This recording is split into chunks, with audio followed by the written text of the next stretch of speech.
اعوذ باللہ من الشیطان الرجیم بسم اللہ الرحمن الرحیم. خواتین و حضرات، پروگرام پیرا سائیکالوجی سکس سینس چھٹی حص لے کر حاضر ہیں، میں اور ڈاکٹر عبدالکریم شکور صاحب. السلام علیکم ڈاکٹر صاحب، کیسے ہیں؟ وعلیکم السلام، اللہ کا بڑا کرم ہے، آپ سنائیے.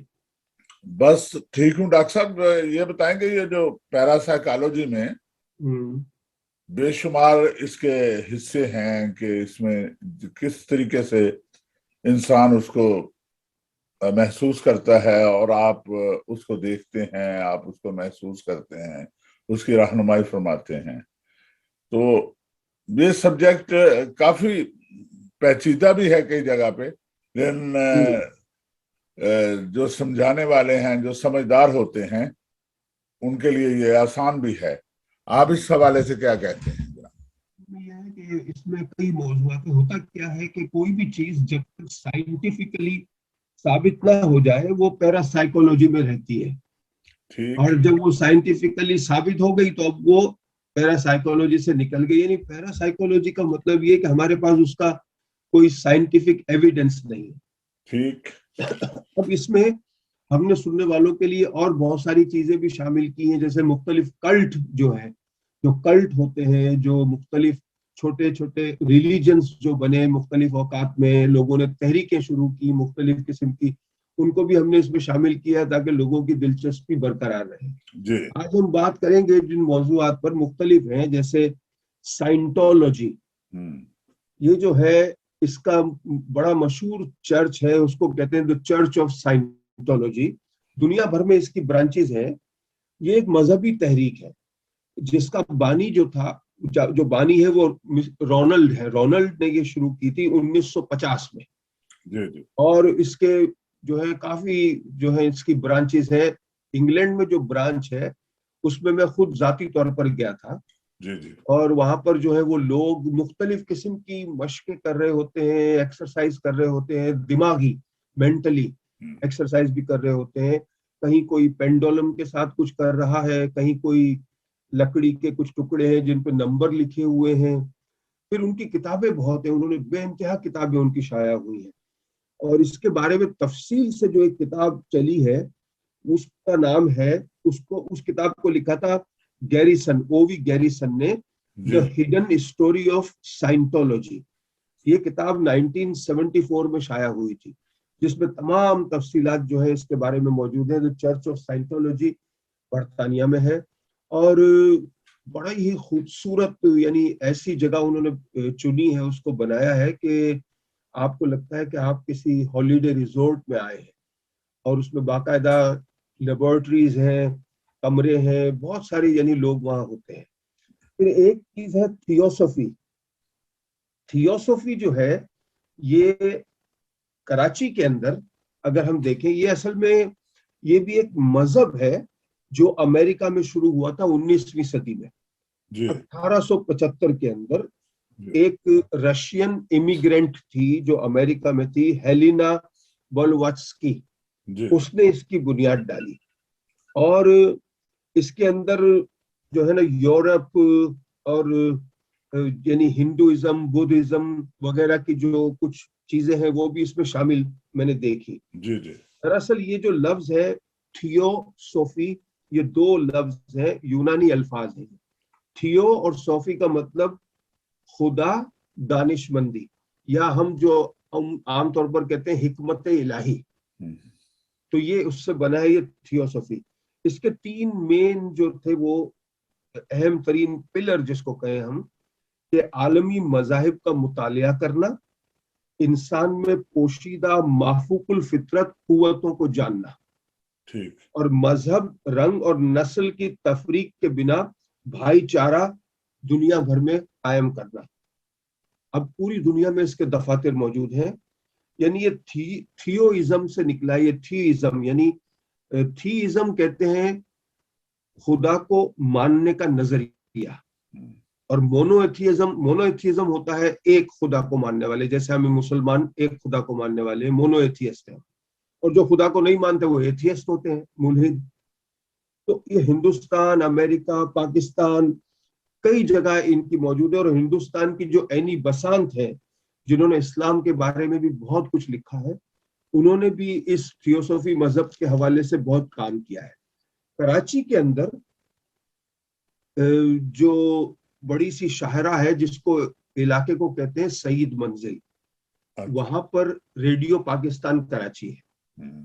اس ریڈیو پاکستان کراچی کے سامنے ایک سنیما ہوا کرتا تھا، اب ہے کہ نہیں پتہ نہیں، تاج محل سنیما، اور اس کے برابر ایک کالج تھا جہاں میں پڑھا کرتا تھا۔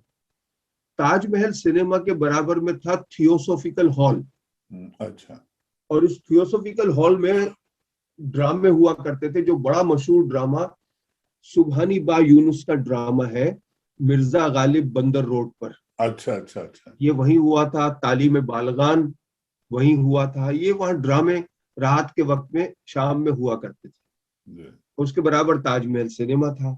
یہ تھیوسوفیکل ہال جو ہے، یہ اس کی جو بنیاد، اس کا نام اب چینج ہو گیا ہے، اب اس کو جمشید میموریل ہال کہتے ہیں۔ ٹھیک ٹھیک ٹھیک۔ اب یہ جمشید میموریل ہال کے بارے میں بہت کم کراچی کے لوگ جانتے ہیں۔ کراچی کو دلہن کا شہر کہا جاتا ہے، عروس البلاد، اور اس کو بنانے والا جو تھا وہ ایک پارسی تھا، جمشید سرور ونجی۔ یہ پارسی ایک شخص تھا جو کراچی کا سب سے پہلا میئر تھا۔ اچھا جی، اور یہ جمشید کے نام پر اس کو جمشید میموریل ہال کہا جاتا ہے۔ اور یہ ایسا شخص تھا کہ اینی بسانت جو ہے ہندوستان کی، وہ اس کی قدردانوں میں سے تھی۔ اور اس کو جمشید کو بابائے عروس البلاد کہا جاتا ہے۔ یہ کراچی میونسپلٹی کے صدر بھی تھے، اور ایسا منظم یعنی کام کرنے والا آج تک نہیں ملا پاکستان، خاص کر کراچی کو۔ جس طریقے سے اس نے پاکستان کو سجایا اور سنوارا، یہ تھیوسوفیکل سوسائٹی کا بہت بڑا ایک رکن تھا، اور اس نے بے انتہا کام کیے پاکستان میں کراچی کے لیے۔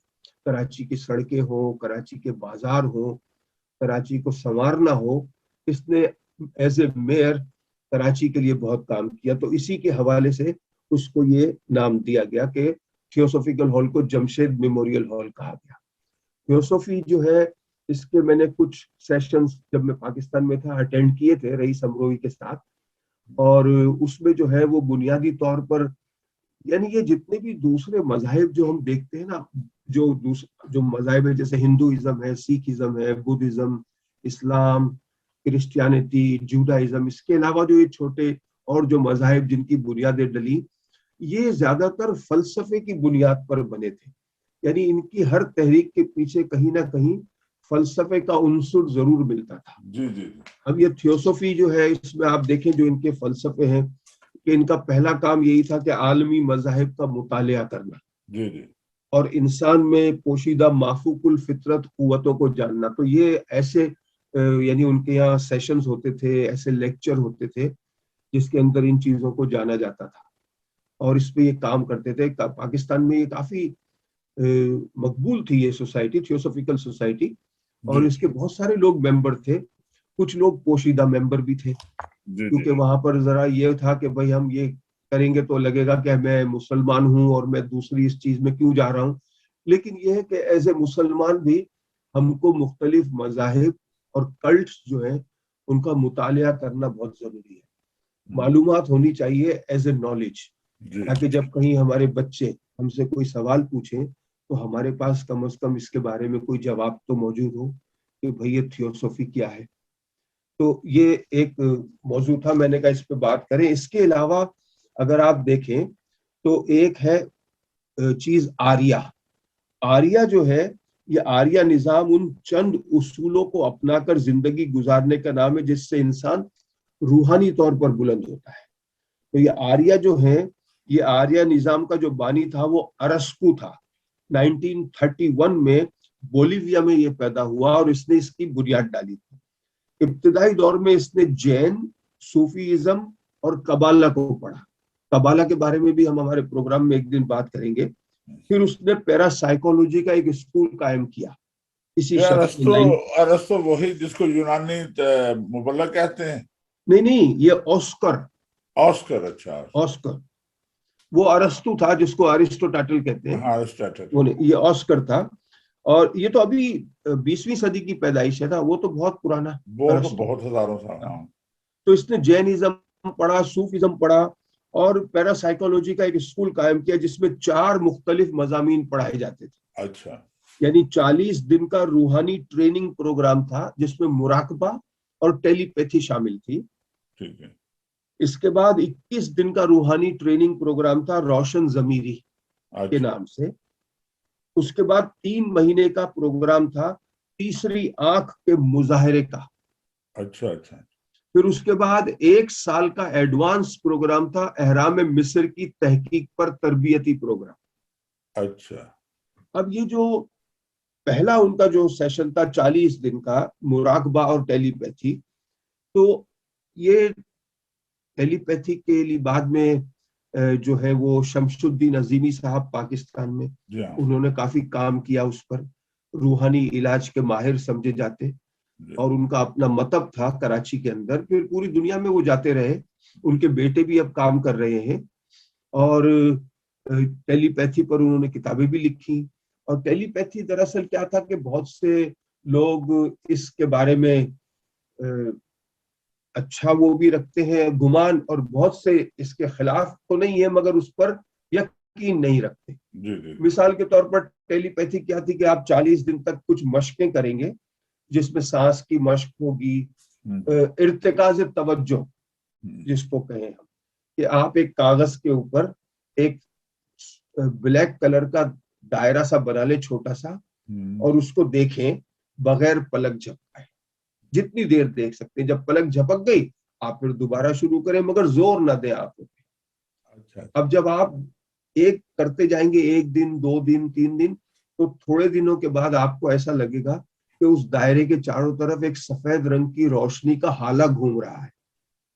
ہاں, جیسے کنسنٹریٹ کرتے ہیں اور جیسے ریاضت ہوتی ہے, جیسے پھر دوسری اس کی ریاضت تھی کہ آپ جیسے اپنا چشمہ اتاریں گے اور یہ آپ کی جو ناک کا یہ حصہ ہے نا, دونوں آنکھوں سے اس کو دیکھیں گے بغیر پلک جھپکائے, اور تھوڑی دن کے بعد آپ کو لگے گا کہ یہاں پیلے رنگ کی روشنی سی نظر آ رہی ہے. اب یہ آنکھوں کے جو لینسز ہیں اور اس کی جو ہے ان کی کارستانی ہے یا کوئی روحانی عمل ہے, یہ تو وہی بتا سکتے ہیں جو اس کے ماہر ہیں.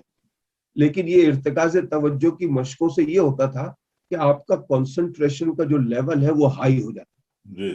اچھا, ٹیلی پیتھی کا اینڈ ریزلٹ یہ بتایا جاتا تھا کہ آپ اپنے گھر میں بیٹھے ہیں, میں اپنے گھر میں بیٹھا ہوں, اور مجھے آپ کو کوئی پیغام بھیجنا ہے, تو بغیر کسی واسطے کے یا میڈیم کے, یعنی نہ ٹیلی فون, نہ کوئی کاسٹ, نہ کوئی چٹھی, میں اپنے دماغ میں آپ سے کہوں گا کہ صابر رضا جو ہے آپ جا کے فلاں کام کرائیں, تو آپ کو وہ میسج آپ کے دماغ میں ملے گا اور آپ جا کے وہ کام کرائیں. تو ایک شخص جو تھے, وہ بات ہو رہی تھی ایسے ہی, رئیس اکیڈمی میں بیٹھے ہوئے تھے, تو جون ایلیٹ بھی تھے, رئیس امروہی بھی تھے, اور ایک صاحب اور بھی تھے جن کا میں نام نہیں لوں گا. انہوں نے یہ کہا کہ بھئی یہ جو 40 دن آپ ٹیلی پیتھی کی مشقیں کر رہے ہیں اور پیغام ایک دوسرے کو بھیج رہے ہیں, یہ کام تو 1 روپے کے ٹیلی فون سے ہو جاتا ہے, تو اس کے لیے 40 دن کیوں آپ برباد کر رہے ہیں؟ ٹیلی فون گھمائے اور اس کو کہہ دے بھائی جو کام ہے. تو کچھ لوگوں کا یہ بھی جو ہے وہ ایک خیال تھا.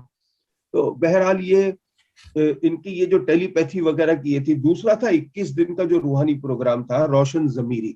روشن ضمیری کا جو وہ ہے, اس میں دراصل کیا ہے صابر رضا, روشن ضمیری میں آپ آنکھیں بند کر کے سوچتے ہیں, اور پھر جو آپ کے ذہن میں آتا ہے نا, وہ آپ اس کے بارے میں فری رائٹنگ میں لکھتے ہیں, وہ بھی روشن ضمیری کہلاتی ہے. تو روشن ضمیری کی بہت ساری مشقیں لوگوں نے کی. مجھے بہت سارے لوگوں نے ایک زمانے میں اپنی مشقیں لکھی تھیں, جو ایک اتفاق ہے کہ میں نے اس کو اپنے پاس جو ہے نا محفوظ کر لیا تھا, اور بڑے پرانے کاغذات میں نے نکالے. مثلاً ایک نے لکھا تھا کہ میں ایک راز کی بات بتانا چاہتی ہوں, میں بچپن ہی سے محرومیوں کا شکار رہی ہوں, خاص طور پر پیار نہیں ملا, یعنی ماں باپ کا پیار, بچپن سے لے کر جوانی تک محتاجی کا وقت دیکھا, یعنی اس قسم کی چیزیں اس کے ذہن میں آ رہی تھی. تو اس نے یہ لکھ دیا.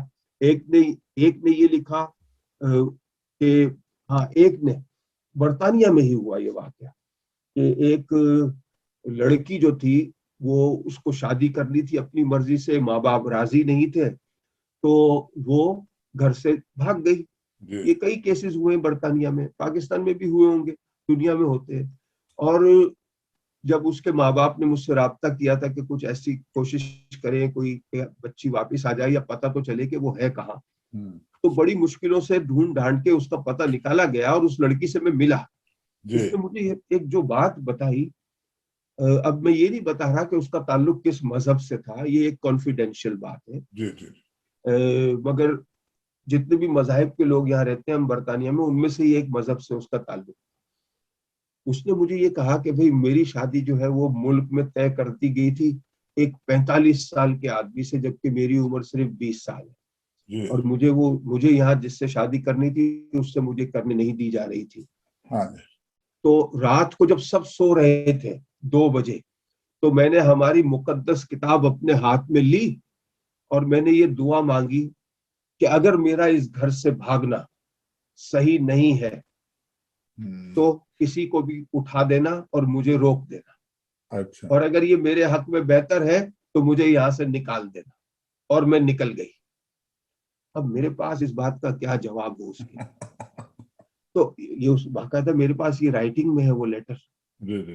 تو یعنی کہتے ہیں نا کہ نوکے قلم پہ آ نہ سکی داستان غم, لکھتا رہا فسانہ حیات رات بھر.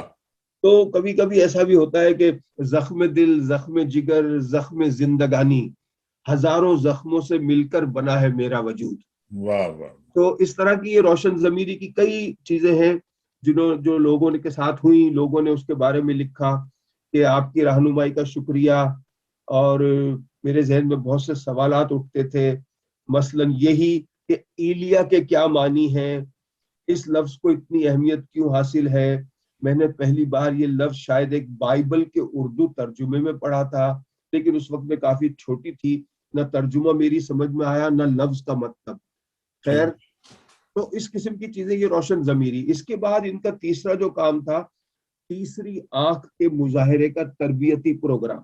یہ 3 ماہ کا پروگرام تھا. اس کے اندر کیا ہوتا ہے, تیسری آنکھ کھلنا, یہ جو عام طور پر کہا جاتا ہے کہ ہم عموماً 2 آنکھوں, قابل نظر اصل میں بات یہ ہے کہ جو آنکھوں سے ہم دیکھتے ہیں نا, تو اتنا ہی دیکھ سکتے ہیں جتنی ہماری پہنچ ہے. اس کھڑکی سے باہر میں دور وہاں تک دیکھ سکوں گا جہاں تک میری آنکھ کی پہنچ ہے, اس کے پرے میں نہیں دیکھ سکتا. کان سے میں اتنا ہی سن سکتا ہوں جتنی دور سے آواز آ رہی ہے. بالکل صحیح ہے. تو یہ آنکھ جو ہے, اس کو اگر بند کر لینا آپ, تو وہ نظر آتا ہے جو کھلی آنکھ سے نظر نہیں آتا. ہاں, وہ ہزاروں میل کا سفر آپ طے کر لیتے ہیں. ہزاروں میل آنکھوں سے وہ چیزیں نظر آنے لگتی ہیں. مگر اس کے لیے کیا ہوتا ہے کہ آدمی کو اپنی ڈائمینشن چینج کرنی پڑتی ہے. ہم تو 3 ڈائمینشن میں رہتے ہیں, 4تھی 5ویں 6ٹھی ڈائمینشن میں جائے گا آدمی تو وہ پھر آگے پہنچے گا. اب یہ جو بڑے بڑے لوگ تھے, قائد اعظم محمد علی جناح, ان کی مثال آپ لے لیں کہ انہوں نے یہ دیکھ لیا تھا کہ اگر میں نے ڈاکٹر کو یہ بتا دیا کہ مجھے ٹی بی کا مرض ہے اور میں مر جاؤں گا جلدی, تو پاکستان جو بننے کی تاریخ ہے 14 اگست, وہ ڈیلے کر دے گا لارڈ ماؤنٹ بیٹن. اور یہ لارڈ ماؤنٹ بیٹن نے خود اعتراف کیا اپنی کتاب میں کہ اگر مجھے پتا ہوتا کہ اس شخص نے کچھ عرصے میں مر جانا ہے تو یہ پاکستان نہ بننے دیتا, میں یہ تقسیم نہ ہوتی, کیونکہ دوسرا کوئی لیڈر تھا ہی نہیں. تو یہ جو ویژن ہے, اب قائد اعظم نے اتنی دور دیکھا ہوگا, تو یہ ہوتے ہیں تیسری آنکھ کے کمالات. یا دوسرے ڈائمنشن میں ہوتا کیا ہے, آپ کے گھر میں وائی فائی ہے نا, جتنا آپ زیادہ اسٹرانگ وائی فائی لیں گے اتنا ہی دور تک وہ چلے گا. آپ گھر کے باہر اپنی گاڑی میں بیٹھ کے بھی دیں گے وائی فائی آن ہے, لیکن جو چھوٹے والا وائی فائی ہوگا تو وہ آپ دروازے سے باہر نکلیں گے وائی فائی ختم. اسٹرینتھ تو ہمارے انسانوں کے سروں پہ بھی ایک وائی فائی کا اینٹینا لگا ہوا ہے قدرتی, اور کچھ کے جو وائی فائی کی جو اسٹرینتھ ہے وہ بہت زیادہ ہے, وہ دور دور تک جا رہی ہے, اور کچھ کی بہت مختصر ہے. یہ قدرتی بات ہے. تو یہ ویژن جو ہے یہ تیسری آنکھ کے کمالات ہیں کہ آدمی وہ دیکھتا ہے جو کھلی آنکھوں سے نہیں نظر آتا. اور آپ دیکھیں, آپ ابھی بیٹھے ہیں, آپ کو مختلف آوازیں آ رہی ہیں, میری آواز آ رہی ہے, جی جی اگر آپ کان بند کر لیں نا دونوں ہاتھوں سے سختی سے تو بھی آپ کو آوازیں آئیں گی. ایک عجیب سی سائیں کی آواز آتی ہے. یہ آواز جو ہے نا یہ اس کے اوپر بھی مراقبے ہوئے اور مشقیں کی ہیں. لوگوں نے بہت کچھ کیا ہے. جو جن شوقین ہوتے ہیں نا وہ کرتے ہیں. پھر ایک ان کا تھا احرام مصر کے اوپر تحقیقی پروگرام. اس پر پوری ایک کتاب ہے موجود ہے, یعنی کتابچہ جو رئیس امروہوی نے ترتیب دیا تھا جب انہوں نے مجھے مصر میں بھیجا تھا ٹوٹن خامون کے مزار پہ اے کے بروہی کے حوالے سے, جو بڑے بیرسٹر تھے پاکستان, وہ بڑے شوقین تھے پیراسائیکولوجی کے. جب میں ان کے ساتھ اسلام آباد گیا وہ مجھے لے گئے تھے وہاں. انہوں نے پھر مجھے بتایا کہ اس طرح سے جانا ہے اور ہمیں یہ تجربہ کر کے اس کو لکھنا ہے. تو وہ ہے فرعون کے مقبرے میں ایک راہ, جو ہمارے ان پروگراموں میں آنے والے دنوں میں شامل رہے گی. وہ ایک الگ موضوع ہو جائے گا, بہت لمبی کتاب. تو یہ ان سب کو ملا کے کہتے ہیں آریہ. تو آج کے لیے اتنا ہی ہے, آئندہ زندگی رہی تو پھر ملیں گے. خواتین و حضرات پھر ملتے ہیں. دعا کی درخواست. اللہ حافظ.